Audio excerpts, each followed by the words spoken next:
As we welcome in the former executive producer of Hockey Night in Canada, his show 100% Hockey, Monday, Wednesday, Fridays, with his partner Darren Millard, the most famous man from Oliver, British Columbia. John Shannon here with Hello, boys. and Price. How are you? Well, thank you. For a Monday? Yes. John, we referenced it a couple of times last week that on the day that you officially missed the playoffs, Brian Burke used to walk into the building intentionally grumpy and miserable just so that everybody knew that it was organizational failure and that was a day of solemnity and mourning. How do you think missing the playoffs is playing with Francesco, with Jim, with Patrick, the Canucks front office and ownership?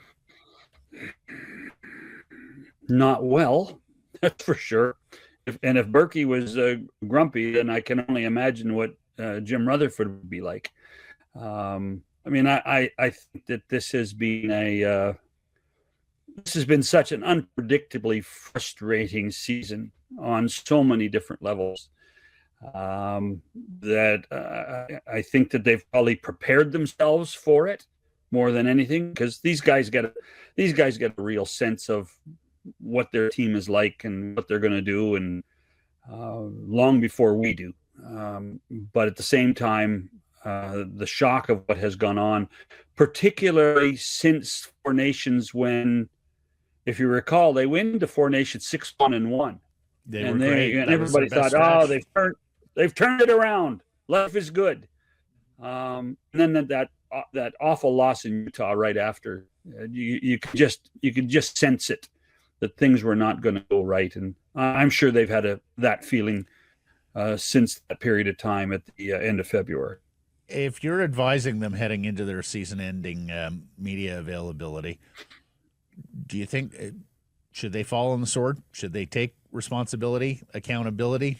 Are you going to blame injuries? What kind of tenor, what kind of explanations do you think we'll hear when they meet the public later this week? Well, I think if you're a good leader, you do have to take accountability. And this is, I don't think you can point fingers at the players as much as you would like to, but this is when leaders take the brunt of it. This is, if you're the captain of the ship, you have to take that responsibility and take the criticism and learn from it. And find a way to fix it and be proactive rather than reactive. And when I say proactive, I would suggest proactive between the end of the regular season and the beginning of the draft. I think they've got 2 months to have a battle plan, to figure out what is right, what is wrong. And when they come out of the draft and come out of free agency, that we feel, as if you're a Canucks fan, that you feel that they have put the team back on the right direction of going back to the playoffs and competing for division and competing in the Western Conference. When they meet the media later this week, they could make their lives a whole lot easier on themselves by making sure that the coach is re-signed before they meet the media. The circumstances that have prevented them from signing him up until this point, I can hear them. They were mildly in a playoff race, all that, but they aren't anymore. And if he's not re-signed by the time they meet the media, John, it's going to mean some awkward questions and some answers that people will pin down on. And now it's incumbent upon them to probably sign him sooner rather than later. I mean, do you think that they get it done this week, or are they going to face the media with a coach that doesn't have a contract for next season? Well, but I think if you're the Canucks, you say he does have a contract, because remember, it is a team option. I am certainly not advising anybody there, but if I was him, and I think the answer is we want him back. We are going to discuss it with him, and then move forward. I do think that they have to put some level of an olive branch out, Blake, to say, yes, we want Rick Tocchet to be coaching in October. You don't have to have him signed by Saturday. You don't have to have him signed by Friday. But you do have to tell people what your intention with this coach is, I believe. And so I think it's incumbent just to be able to say we want Rick Tocchet to be behind the bench when the season starts next October. What is the timeline, John, as you see it, in terms of getting him signed? Like, when would you start to get worried he doesn't want back? Well, I first of all, I do think that Rick, his representatives, and Patrick and Jim, I think that the dialogue, if it hasn't already started, will start soon. And if it comes to pass that they don't want Rick back, or by mutual agreement, Rick doesn't want to come back, which I find hard to believe, but that's possible, because you have to find a new coach. And so you need to find a way to do this in the next, I would suggest, 30 days. Get it done in 30 days, in order to try to figure out who's going to be the coach next year. And in fairness, I think that there's been enough of a solid relationship long before Vancouver, in Pittsburgh, with Patrick and with Jim and Rick, that they could have an open and candid discussion to suggest, okay, we want you back. That's our option. And let's talk long term. Or Rick says, and this is, I think people have to prepare for this, to say, I didn't enjoy myself, I don't want to come back. Mm-hmm. And at that point, then that becomes one of those, in a relationship, that the three of them have to have that discussion that is in the best interest of all the parties, than to let Rick move on, even if the team does have that option. Yeah, I was going to say, in that scenario, could you see the Canucks exercising their rights and trying to block him from coaching elsewhere? No, I can't. Honestly, I can't. The day and age of that occurring changed. Gosh, what was it, 10 years ago, when coaches, there was a point where if you were under contract, you could actually, but had been fired, you could get compensation for your team. But that doesn't happen anymore. I just, there has to be some level of civility in all of this. I know there hasn't been enough civility for lots of people in the dressing room at times this year, but there has to be some level of professionalism and civility through all this. Can you remember the last time you heard of a coaching contract with an option year? I don't Didn't recall. Bruce Boudreau have that? Other than Bruce Boudreau's? Boudreau had it, yeah. And there's some talk that this might bring about the end of coaching options if it gets If it's messy. not collectively bargained, I just don't know how it's enforceable. You ultimately need mutual. But here's what happens, though. So they start negotiating with Rick, 3 years ago. Is that, my timelines. Yeah. They start talking big money. They start talking, $2.7 million. And, by the way, we might want an option to extend you at a certain point. And when Rick signed the contract, I'm not sure he's worried about 3 years down the line. Coaches aren't worried about 3 years down the line at all. Coaches are worried about, A, how much money am I getting? And B, when can I turn this around? And if I'm really good and I can turn the team around, I can get whatever I want the next time. So that's it. As much as I understand the question, I just think that it gets thrown in there and people just sign it, and it never really becomes a factor. Yeah, there's consequences ultimately down the road. The other thing that's going to be interesting is how they respond, because Patrick Allvin has already commented on the offseason for Elias Pettersson in a one-on-one interview. Now he's going to be asked for follow-up on that with the entire media in attendance. What do you think about the gauntlet that's sort of been laid down by management about Elias Pettersson sticking around this summer? And it wasn't heavy-handed in the way it was rolled out, but we all read between the lines. It was, we think he should do this, nudge, nudge. Well, I do think that the club has every right at this point to point to the guy they're paying this much money to say, you better be prepared for next September. You better be ready. And more importantly, we can help you be ready. And you're better being ready if you're here, whether that's for meetings, whether that's for fitness programs, whether that's for diet. We're not saying you can't have fun, Elias, but you know what? For our investment, we need to have a say. We need to be involved in it, particularly after we decide that we're going to stick with you rather than trading the other guy. Well, do you think his answer to this plan informs their decision on what happens before July 1st? I would say before the draft, like if that's, and I think yes, it does. Yeah.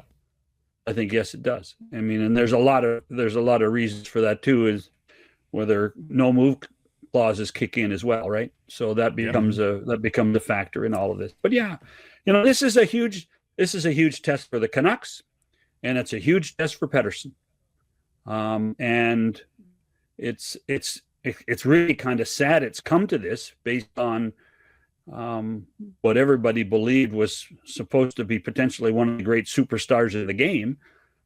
But you have to adjust based on the failure, and I hate using this word, but based on the failure of this player. I always hate it when analysts talk about the player. Based on the failure of Pettersson, I don't think the Canucks have any choice but to be much more involved in his offseason. Do you think he's a good bet to bounce back? We're asking on our Surrey Mitsubishi Daily question, John. Demko or Pettersson, who's more likely to bounce back in your eyes? I don't know. I don't know. I've had brief conversations with him, and I'll be honest, it was a couple of years ago. I don't know how to measure his personal will. I don't know how to measure that. It's funny. Just as an aside, we had George McPhee on our program today, and he talked about the growth and maturity of Alex Ovechkin, and how quite frankly, he was thrilled at the growth and maturity of Alex Ovechkin, but it was 20 years, 20 years in the making, 20 years of greatness that became a challenge. So it's difficult. It's difficult to gauge what Pettersson and how he will adapt to it. He's a serious young guy. That. I do believe he's committed to playing in the National Hockey League. I do believe he's committed to being the best he can be. Just what the definition of that is something that I don't think the three of us could define right now. On the goaltender, Demko, what would you advise? Bring them both back, him and Lankinen? Do you think Demko has trade value this summer? Could he help get them a top center? You tell me. What do you think? My first inclination when Demko came back was, okay, trade him.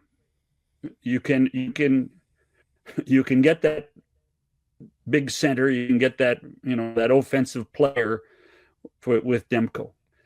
Watching Demko play down the stretch here, I might admit I've changed my tune. If he can stay healthy, he is a better asset in goal than any forward or skater is, if he can stay healthy. So I have changed my tune. I would not trade him. And as good as Kevin Lankinen has been, Kevin Lankinen is not in Thatcher Demko's at his level. He's Demko. It wasn't that long ago, guys, before all the injury stuff, we were talking about Demko in the same sentence as Hellebuck, Ottinger, Swayman. I think he still could be in that level. And if that's the case, you do not want to be known as a team that gave away a goal at that level. Well, also, ultimately, that's your safety net in case you cannot find a great center. And if you can't score enough goals on a nightly basis, what's the other path to victory is preventing the other team from scoring. And as we start the Stanley Cup playoffs, Blake, you know darn well, first thing you look at when you look at teams is what's their goaltending like. Yeah. Demko has that pedigree. He could be one of the top 10 goaltenders in the National Hockey League. Speaking of the Stanley Cup playoffs, John, we could have 6 Canadian teams with Vancouver as the only one on the outside looking in. Quite a jigsaw puzzle for the Rogers and the Hockey Night in Canada crew, huh? Having to deal with 6 Canadian teams. The Canucks could have helped. The Canucks could have helped out a little bit more on the weekend. Yeah, at the very least, it's going to be 5. So you tell us about the high-level negotiations that go on later this week when we try and slot all these Canadian teams and crews accordingly. No, I don't think it'll be that much of a problem. You know, there is a challenge. There is a chance that of the 6 Canadian teams, 2 of them will be Canadian series. So you could have Winnipeg, Calgary, and you could have Toronto, Ottawa, or Montreal. So that to me is a bonus for the people at Rogers for 2 reasons. A, you're not spending as much money on 6 series. You're only spending it on 4. You're also guaranteed a Canadian team going to the second round, which is a huge, huge bonus for the Canadian right holder. That's a tremendous positive. And you're going to get great ratings. Yeah. Toronto versus the Toronto series against the Canadian team would be spectacular ratings, and so would Winnipeg and Calgary. If it is Battle of Ontario and Calgary-Winnipeg, would they want that on the same night and run a Canadian doubleheader, or does the Winnipeg time zone create some issues with a Canadian doubleheader? Well, you still have Edmonton you can play with, don't forget, and Edmonton's going to play Los Angeles, so you know that you're going to get a doubleheader involving a Canadian team with Edmonton involved. So Battle of Ontario, Edmonton, LA, and then Winnipeg, Calgary on the same night as Montreal? That would make sense to me.